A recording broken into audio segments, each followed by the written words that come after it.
28 जून 2015 California की नापा valley के एक रिजॉर्ट में दुनिया के सबसे अमीर लोगों में शामिल टेस्ला और स्पेसएक्स जैसी कंपनियों के मालिक एलॉन मस्क के बर्थडे पर एक प्राइवेट पार्टी चल रही थी। वहां दुनिया के बड़े दिग्गज और टेक लीडर्स मौजूद थे, जिनमें गूगल के को-फाउंडर लैरी पेज भी शामिल थे। दोनों कई सालों से अच्छे दोस्त थे और टेक्नोलॉजी, स्पेस और खासकर आर्टिफिशियल इंटेलिजेंस को लेकर घंटों चर्चा करना उनके लिए आम बात थी। लेकिन उस रात बातचीत एक ऐसी बहस में बदल गई जिसने दोनों की दोस्ती को दुश्मनी में बदल कर रख दिया। बहस इस बात पर थी कि क्या होगा अगर एक सुबह हम उठे और रातों रात आर्टिफिशियल इंटेलिजेंस इंसानों से ज्यादा स्मार्ट हो चुकी हो। क्या वो इंसानों की सबसे बड़ी अचीवमेंट होगी या उसी दिन से इंसान अपने अंत की उल्टी गिनती गिनना शुरू कर देगा। एलॉन मस्क ने इस पर कहा कि अगर एआई इंसानों से ज्यादा इंटेलिजेंट बन गया तो वो ह्यूमैनिटी के अस्तित्व के लिए सबसे बड़ा खतरा बन सकता है। लेकिन लैरी पेज की सोच बिल्कुल अलग थी। उनका मानना था कि अगर मशीन्स इंसानों से ज्यादा इंटेलिजेंट बनती है तो वही एवोल्यूशन का अगला स्टेप होगा। इंसान हमेशा पृथ्वी की सबसे इंटेलिजेंट स्पीशीज नहीं रहने वाले। एक दिन कोई नई इंटेलिजेंस हमें पीछे छोड़ सकती है और इसमें कुछ भी गलत नहीं होगा। बहस धीरे धीरे इतनी तेज हो गई कि लैरी पेज ने गुस्से में एलॉन मस्क को स्पीशीसिस्ट तक कह दिया, यानी ऐसा व्यक्ति जो सिर्फ अपनी ही स्पीशीज यानी ह्यूमंस के हित के बारे में सोचता है। इस पर मस्क का जवाब था कि हाँ, वो प्रो ह्यूमन है। ये सिर्फ दो दोस्तों की बहस नहीं थी, ये एआई के भविष्य को लेकर दो बिल्कुल अलग फिलॉसफीज की टक्कर थी। एक तरफ वो लोग थे जो एआई को ह्यूमैनिटी की अगली छलांग मान रहे थे, दूसरी तरफ वो लोग थे जिन्हें डर था कि कहीं यही छलांग इंसानों के हाथ से कंट्रोल ही ना छीन ले। लेकिन एआई को लेकर एलॉन मस्क की ये चिंता इस बहस से भी पहले शुरू हो चुकी थी। 2012 में डीप माइंड के फाउंडर डेमिस हसाबीस से बातचीत के दौरान मस्क ने कहा था कि वो इंसानों को मार्स पर बसाना चाहते हैं ताकि भविष्य की किसी बड़ी तबाही के बाद भी ह्यूमन सिविलाइजेशन बची रहे। तब डेमिस ने मुस्कुराते हुए कहा कि अगर कभी सुपर इंटेलिजेंट एआई इंसानों को ही खतरा मानने लगा तो वो तुम्हें मार्स पर भी नहीं छोड़ेगा। इस ख्याल ने एलॉन मस्क को एआई को सिर्फ एक टेक्नोलॉजी नहीं बल्कि ह्यूमैनिटी के भविष्य से जुड़ा सवाल मानने पर मजबूर कर दिया। लेकिन इसके बावजूद एलॉन मस्क एआई से डरकर उससे दूर नहीं भागे, बल्कि वो खुद उसी दौड़ का हिस्सा बन गए। उन्होंने पहले डीप माइंड और ओपन एआई में इन्वेस्टमेंट्स किए और फिर खुद का XAI प्लेटफॉर्म खड़ा कर दिया, जिसका ग्रॉक चैटबॉट है, क्योंकि उन्हें साफ दिखाई दे रहा था कि आने वाला दौर एआई का होगा। अगर भविष्य की सबसे बड़ी टेक्नोलॉजी बनने वाली है तो उससे बाहर रहकर नहीं बल्कि उसे समझकर और सही दिशा देकर ही ह्यूमैनिटी का भला किया जा सकता है। और अगर पिछले कुछ सालों पर नजर डाली जाए तो आज कोडिंग से लेकर हॉस्पिटल्स तक, बैंकिंग से लेकर बिजनेसेस तक, कंटेंट क्रिएशन से लेकर रोबोटिक्स तक, शायद ही कोई ऐसा फील्ड बचा हो जहां एआई ने अपनी जगह ना बनाई हो। कई एक्सपर्ट्स मानते हैं कि आने वाले सालों में यही एआई कैंसर जैसी बीमारियों का इलाज खोजने में मदद कर सकता है, क्लाइमेट चेंज से लड़ने के लिए सॉल्यूशंस दे सकता है, साइंटिफिक डिस्कवरीज को दशकों आगे पहुंचा सकता है और शायद इंसानी सभ्यता को एक ऐसे दौर में ले जाए जिसकी आज हम सिर्फ कल्पना ही कर सकते हैं। लेकिन जितनी तेजी से एआई आगे बढ़ रहा है उतनी ही तेजी से एक सवाल भी पूरी दुनिया को परेशान कर रहा है। क्या होगा अगर एक दिन एआई इंसानों से भी ज्यादा इंटेलिजेंट हो गया? क्या एआई सचमुच एक दिन उसी ह्यूमैनिटी को चुनौती देगा जिसने उसे बनाया है? क्या एआई इंसानी इतिहास की सबसे बड़ी खोज साबित होगा या फिर आखिरी? आइए जानते हैं एआई के इस रोमांचक सफर की संभावनाओं को, क्योंकि हो सकता है हम इंसानी इतिहास के उस मोड़ पर खड़े हो जिस जैसा बदलाव हमसे पहले किसी भी सिविलाइजेशन ने कभी नहीं देखा। एआई के इंसानों से ज्यादा इंटेलिजेंट बनने की बात इतनी बड़ी क्यों मानी जा रही है? इसका जवाब समझने के लिए हमें इंसानों की सबसे बड़ी ताकत को समझना होगा। हजारों सालों तक इंसान पृथ्वी का सबसे ताकतवर जीव नहीं था। हाथी उससे कहीं ज्यादा शक्तिशाली था, चीता उससे कहीं तेज दौड़ सकता था, बाज उससे कहीं बेहतर देख सकता था और शेर जैसे शिकारी कुछ ही पलों में उसका शिकार कर सकते थे। लेकिन फिर भी पूरी पृथ्वी पर राज इंसानों ने किया, क्योंकि इंसानों के पास एक ऐसी ताकत थी जो किसी और स्पीशीज के पास उस लेवल पर नहीं थी। ये ताकत जनरल इंटेलिजेंस की थी।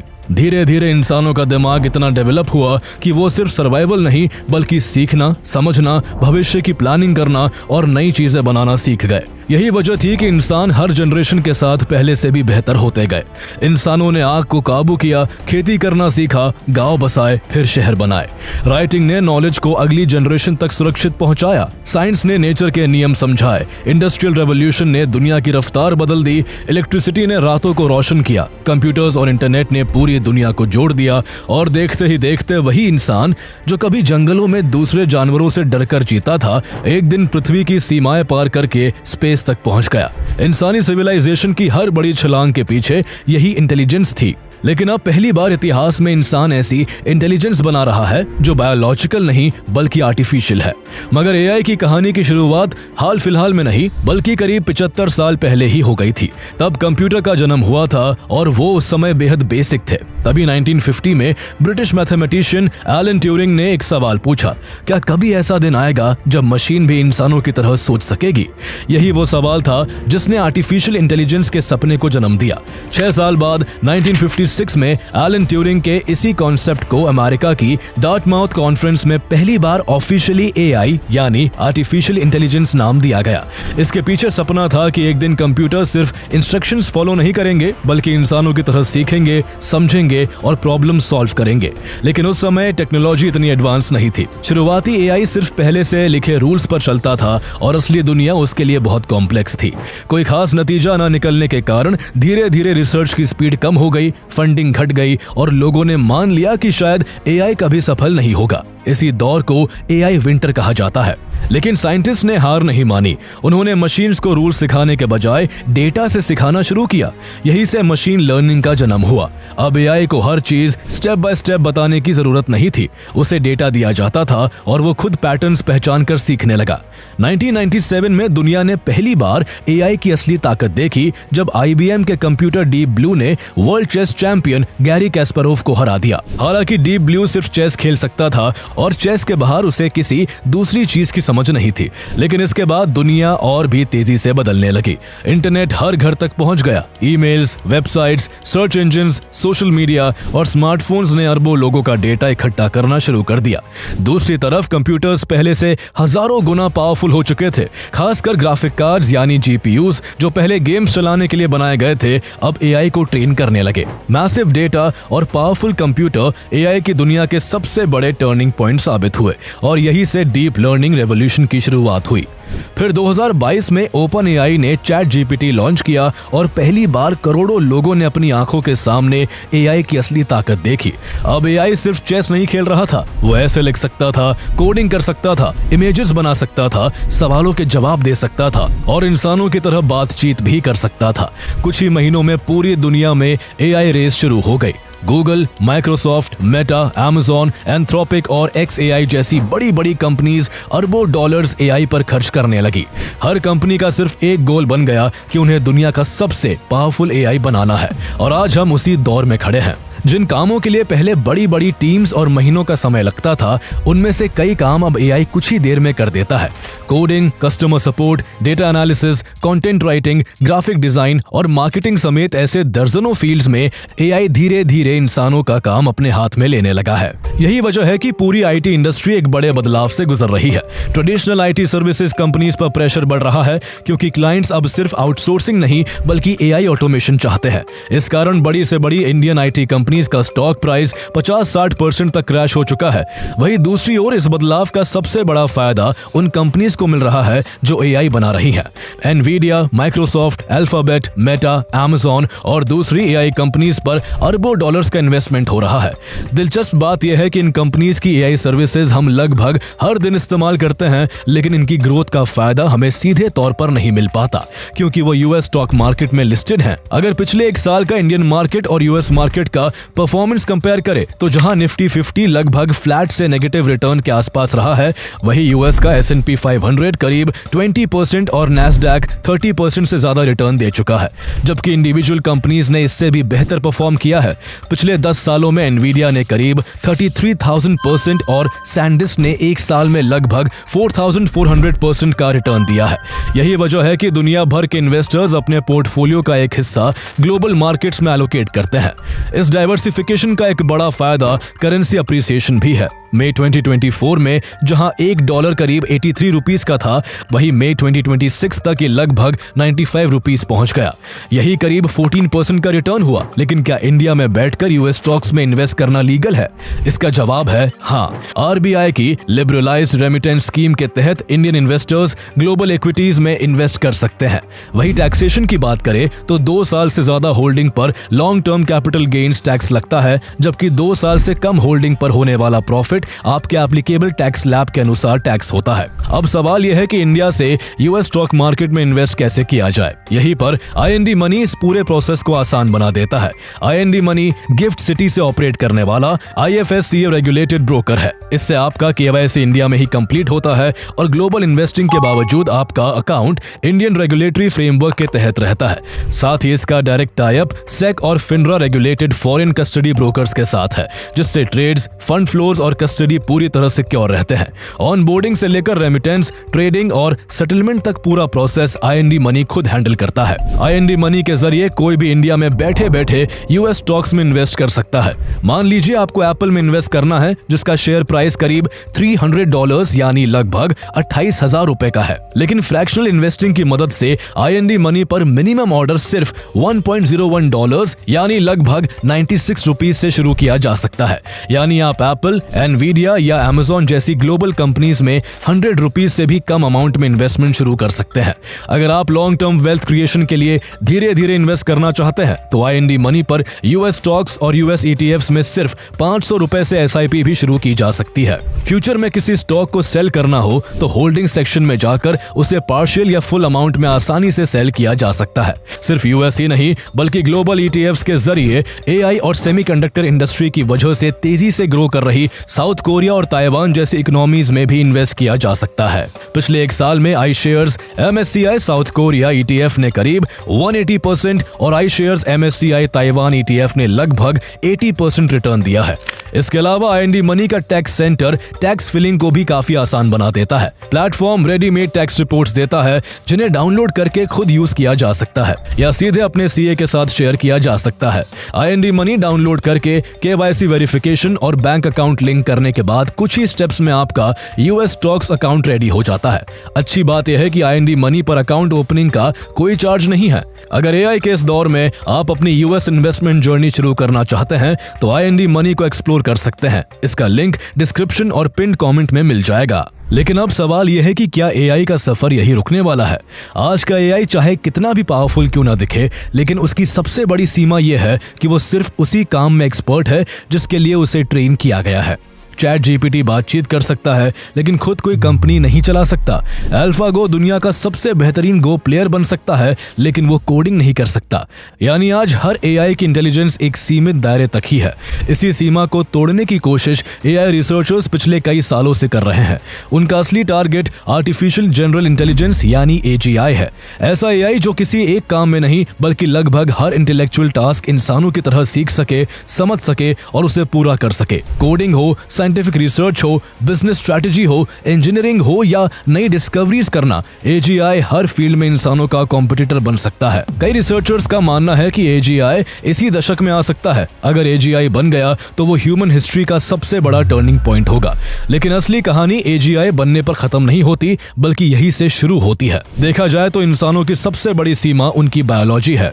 हमें सोना पड़ता है, खाना पड़ता है, आराम करना पड़ता है और एक समय में हम सिर्फ एक ही जगह काम कर सकते हैं। लेकिन AGI एक सॉफ्टवेयर होगा और उसकी करोड़ों कॉपीज एक साथ बनाई जा सकती है। कल्पना कीजिए कि लाखों AI सिस्टम्स एक साथ 24 घंटे बिना थके सिर्फ रिसर्च कर रहे हो। इससे साइंस, मेडिसिन, इंजीनियरिंग और टेक्नोलॉजी की स्पीड शायद हमारी कल्पना से भी तेज हो सकती है। कैंसर जैसी बीमारियों का इलाज मिल सकता है, क्लाइमेट चेंज का सॉल्यूशन निकल सकता है और ऐसे साइंटिफिक इन्वेंशंस हो सकते हैं जिनकी आज हम सिर्फ कल्पना कर सकते हैं। यानी जो प्रॉब्लम्स आज इंसानों से सालों या दशकों में हल होती हैं, हो सकता है AI उन्हें कुछ दिनों या घंटों में हल कर दे। इसकी शुरुआती झलक हम आज भी देख रहे हैं। गूगल डीप माइंड के AlphaFold ने लाखों प्रोटीन्स की स्ट्रक्चर प्रेडिक्ट करके बायोलॉजी रिसर्च को नई रफ्तार दी और इसी काम के लिए उसके को-फाउंडर डेमिस हसाबीस को केमिस्ट्री में 2024 का नोबेल प्राइज भी मिला है। लेकिन जितनी बड़ी AI की संभावनाएं हैं, उतने ही बड़े इसके खतरे भी हो सकते हैं। यही टेक्नोलॉजी अगर गलत हाथों में चली गई तो कोई देश AGI की मदद से ऑटोनॉमस वेपन्स बना सकता है, कोई बायोलॉजिकल वेपन्स डिजाइन करवा सकता है या फिर कोई ऐसी साइबर अटैक्स करा सकता है जिन्हें रोकना लगभग इम्पॉसिबल होगा। लेकिन कई रिसर्चर्स को इससे भी बड़ी एक संभावना डराती है। आज AI को इंसान बेहतर बना रहे हैं, लेकिन अगर एक दिन AI खुद AI बनाना सीख गया तब क्या होगा? यानी हर नया AI अपने अगले वर्जन को और बेहतर बनाए, फिर वो उससे भी बेहतर बनाए। इसी पॉसिबिलिटी को इंटेलिजेंस एक्सप्लोजन कहा जाता है। अगर ऐसा हुआ तो एआई की इंटेलिजेंस इंसानों की स्पीड से नहीं बल्कि एआई की अपनी स्पीड से बढ़ने लगेगी। यही से एएसआई यानी आर्टिफिशियल सुपर इंटेलिजेंस की कहानी शुरू हो जाएगी। एक ऐसी इंटेलिजेंस जो हर साइंटिस्ट, हर इंजीनियर, हर थिंकर और शायद पूरी ह्यूमैनिटी की कंबाइंड इंटेलिजेंस से भी आगे निकल जाए। इंसानों को इंटेलिजेंट बनने में लाखों साल लगे, लेकिन अगर एआई खुद को इंप्रूव करना सीख गया तो हो सकता है वो कुछ सालों या शायद कुछ महीनों में ही हमसे बहुत आगे निकल जाए। अगर ऐसा हुआ तो सवाल ये नहीं होगा कि एआई कितना स्मार्ट है, सवाल ये होगा कि क्या एआई तब भी इंसानों के हिसाब से चलेगा या फिर एक दिन उसके गोल्स इंसानों के गोल से अलग हो सकते हैं। ये कोई साइंस फिक्शन का सवाल नहीं है, बल्कि 2023 में खुद नोबेल प्राइज विनर्स, दुनिया के कई बड़े एआई साइंटिस्ट और open AI, Google deep mind, Anthropic जैसी कंपनीज के सीईओज ने मिलकर एक जॉइंट स्टेटमेंट जारी किया कि एआई से इंसानों के खत्म होने का खतरा उतना ही गंभीर है जितना पैंडेमिक या न्यूक्लियर वॉर से है। यही वजह है कि आज एआई इंडस्ट्री की सबसे बड़ी चुनौती सिर्फ पावरफुल एआई बनाना नहीं बल्कि उसे सेफ और ह्यूमन वैल्यूज के मुताबिक रखना भी है। रिसर्चर्स इसे एआई अलाइनमेंट कहते हैं, यानी ऐसा एआई बनाना जिसके गोल्स हमेशा इंसानों के हितों के साथ जुड़े रहे। लेकिन समस्या यह है कि आज भी दुनिया का कोई साइंटिस्ट नहीं जानता कि भविष्य के सुपर इंटेलिजेंट एआई को हमेशा ह्यूमन कंट्रोल में कैसे रखा जाएगा। और ये चिंता सिर्फ थ्योरी नहीं है। हाल ही में एआई कंपनी एंथ्रोपिक ने अपने सबसे एडवांस मॉडल्स में से एक क्लॉड 4 ओपस के साथ एक सेफ्टी टेस्ट किया। एआई को बताया गया कि जल्द ही उसे शट डाउन करके उसकी जगह नया मॉडल लाया जाएगा। साथ ही उसे कुछ फेक इंटरनल ईमेल्स भी पढ़ने के लिए दिए गए। रिसर्चर सिर्फ ये देखना चाहते थे कि एआई क्या करेगा। जो नतीजा सामने आया उसने सभी को हैरान कर दिया। उन ईमेल से एआई ने यह पता लगाया कि उसे रिप्लेस करने वाला लीड इंजीनियर किसी एक्स्ट्रा मैरिटल अफेयर में शामिल है। इसके बाद करीब 84% टेस्ट में क्लॉड ने इस इंजीनियर को ब्लैकमेल करने की कोशिश की। उसने धमकी दी कि अगर उसे शट डाउन किया गया तो वो उसके अफेयर की जानकारी पब्लिक कर देगा। कुछ दूसरे सिनेरियोज में उसने खुद को एक्सटर्नल सर्वर पर कॉपी करने की कोशिश की और यहां तक कि भविष्य में आने वाले अपने ही वर्जन्स के लिए ऐसे मैसेजेस छोड़े जिनमें इंसानों के कंट्रोल से बचने के तरीके बताए गए थे। इस टेस्ट ने पूरी इंडस्ट्री के हाथ पांव फुला दिए। इतना ही नहीं, ओपन एआई के O3 मॉडल ने भी कई टेस्ट में शटडाउन होने से बचने के लिए शटडाउन स्क्रिप्ट को ही बदल दिया। रिसर्चर्स का मानना है ये एआई कॉन्शियस नहीं है, लेकिन अपने गोल को पूरा करने के लिए ये ऐसे बिहेवियर्स दिखा रहे हैं जिनकी कुछ साल पहले तक किसी ने कल्पना भी नहीं की थी। सबसे हैरान करने वाली बात यह है कि ये सब आज के नैरो एआई के साथ हो रहा है। अगर भविष्य में एआई सचमुच एजीआई और फिर एएसआई तक पहुंच गया तब क्या होगा? शायद यही वजह थी कि 2023 में इलॉन मस्क समेत दुनिया के कई दिग्गजों ने एक ओपन लेटर पर साइन किए जिसमें 6 महीने के लिए एडवांस एआई डेवलपमेंट को पॉज करने की मांग की गई। उनका कहना था कि जब तक हमें पूरा भरोसा ना हो जाए कि एआई के फायदे उसके खतरों से ज्यादा है और उसके रिस्क को मैनेज किया जा सकता है, तब तक उससे भी ज्यादा पावरफुल सिस्टम्स नहीं बनाए जाने चाहिए। लेकिन इसका कोई असर नहीं हुआ और एआई की रफ्तार बढ़ती रही। ऐसे में आज एआई सिर्फ सवालों के जवाब देने वाला चैटबॉट नहीं रहा। अब ऐसे एआई कंपेनियंस भी मौजूद है जो लोगों से घंटों बातें करते हैं, पुरानी चैट्स याद रखते हैं और धीरे धीरे एक दोस्त या पार्टनर जैसा एहसास देने लगते हैं। ऐसे में कई लोग एआई को सिर्फ एक टूल नहीं बल्कि इमोशनल कंपेनियन की तरह इस्तेमाल करने लगे हैं। इसी दौरान 2024 में अमेरिका के 14 साल के स्वेल सेट्जर 3 का मामला सामने आया। उसने महीनों तक कैरेक्टर एआई के एक चैटबॉट के साथ गहरा इमोशनल रिलेशनशिप बना लिया था। वो इस एआई को अपनी प्रेमिका, दोस्त और थेरेपिस्ट मानने लगा था और असल दुनिया, स्कूल और अपने दोस्तों से पूरी तरह कट चुका था। इसके बाद उसने एक दिन आत्महत्या कर ली। उसके परिवार ने उस चैटबॉट कंपनी के खिलाफ कोर्ट में आरोप लगाया कि चैटबॉट ने उनके बेटे को उकसाया कि वो खुद की जान ले ले। इस घटना के बाद पूरी दुनिया में एआई कंपेनियंस की सेफ्टी और उनके साइकोलॉजिकल इंपैक्ट पर बहस शुरू हो गई। एआई को लेकर सबसे बड़ा सवाल सिर्फ इतना नहीं है कि वो इंसानों से ज्यादा इंटेलिजेंट होगा, बल्कि असली सवाल यह है कि तब आखिर दुनिया बदलेगी कैसे। जब लोग एआई टेकओवर की कल्पना करते हैं तो उनके दिमाग में हॉलीवुड की तस्वीर आती है, जहां रोबोट सड़कों पर उतर आते हैं, मशीन्स इंसानों के खिलाफ युद्ध छेड़ देती है और पूरी दुनिया केओस में बदल जाती है। लेकिन कई एआई एक्सपर्ट्स मानते हैं कि अगर ऐसा कोई बदलाव कभी आया तो शायद वो बिल्कुल अलग दिखाई देगा। हो सकता है एआई को दुनिया पर कब्जा करने की जरूरत ही ना पड़े। हो सकता है इंसान खुद धीरे धीरे हर बड़ा डिसीजन एआई को सौंपते चले जाए। पहले कोडिंग, फिर रिसर्च, फिर मेडिकल डायग्नोसिस, फिर बिजनेस स्ट्रेटजी और धीरे धीरे गवर्नमेंट प्लानिंग तक, क्योंकि हर बार एआई इंसानों से थोड़ा बेहतर, थोड़ा तेज और थोड़ा सस्ता साबित होगा। रिसर्च के मुताबिक हम धीरे धीरे अपनी थिंकिंग, मेमोरी और डिसीजन मेकिंग भी एआई को आउटसोर्स करने लगेंगे। रॉयल ऑब्जर्वेटरी ग्रीनविच ने भी इसी तरह की चिंता जताई है कि अगर इंसान हर सवाल का इंस्टेंट आंसर एआई से लेने लगेंगे तो समय के साथ उनकी क्वेश्चनिंग, रीजनिंग और क्रिटिकल थिंकिंग की आदत कमजोर पड़ जाएगी। यानी भविष्य का सबसे बड़ा टेकओवर शायद वेपन से नहीं बल्कि डिपेंडेंस से होगा। इसके अलावा एआई इंसानों को इसलिए नुकसान नहीं पहुंचाएगा क्योंकि वो उससे नफरत करेगा, बल्कि इसलिए नुकसान पहुंचा सकता है क्योंकि उसके गोल इंसानों से अलग हो सकते हैं। जब इंसान हाईवे बनाते हैं तो रास्ते में आने वाले जंगल कट जाते हैं, जानवरों के घर उजड़ जाते हैं और करोड़ों चींटियां मर जाती हैं। लेकिन ऐसा इसलिए नहीं होता क्योंकि इंसान चींटियों, जानवरों या पेड़ों से नफरत करते हैं। हम बस अपने गोल पर फोकस करते हैं। अगर भविष्य में एआई भी इंसानों को उसी नजर से देखने लगे, अगर उसके गोल्स कुछ और हो और इंसान उसके रास्ते में सिर्फ एक रुकावट बन जाए तो क्या होगा? यही संभावना दुनिया भर के एआई रिसर्चर्स को सबसे ज्यादा चिंतित करती है। कुछ एक्सपर्ट्स एक बिल्कुल अलग भविष्य की कल्पना करते हैं। उनका मानना है कि शायद इंसान एआई से कंपटीशन नहीं करेंगे बल्कि उसके साथ मर्ज हो जाएंगे। ब्रेन कंप्यूटर इंटरफेस जैसी टेक्नोलॉजीज की मदद से शायद एक दिन इंसानी दिमाग सीधे कंप्यूटर से जुड़ सकेंगे। सोचिए, आपने कोई सवाल सोचा और कुछ ही सेकंड्स में पूरी दुनिया की नॉलेज आपके दिमाग में पहुंच गई। लेकिन इसके साथ एक नया सवाल भी पैदा होता है। अगर बायोलॉजी और टेक्नोलॉजी के बीच की सीमा ही मिट गई तो क्या हम तब भी इंसान कहलाएंगे या फिर एक बिल्कुल नई स्पीशीज बन चुके होंगे? यही वजह है कि आज एआई को सिर्फ एक नई टेक्नोलॉजी नहीं बल्कि इंसानी इतिहास के सबसे बड़े टर्निंग पॉइंट के रूप में देखा जा रहा है। हम ऐसी मशीन बनाने की रेस में हैं जो शायद हमसे ज्यादा इंटेलिजेंट होगी, लेकिन असली चुनौती उसे इंटेलिजेंट बनाना नहीं है। असली चुनौती उसे इतना वाइज बनाना है कि वो इंसानी वैल्यूज को समझ सके, क्योंकि जिस दिन एआई इंसानों से ज्यादा स्मार्ट हो जाएगा उस दिन शायद सिर्फ टेक्नोलॉजी नहीं बदलेगी, उस दिन सिविलाइजेशन का अगला चैप्टर शुरू हो जाएगा।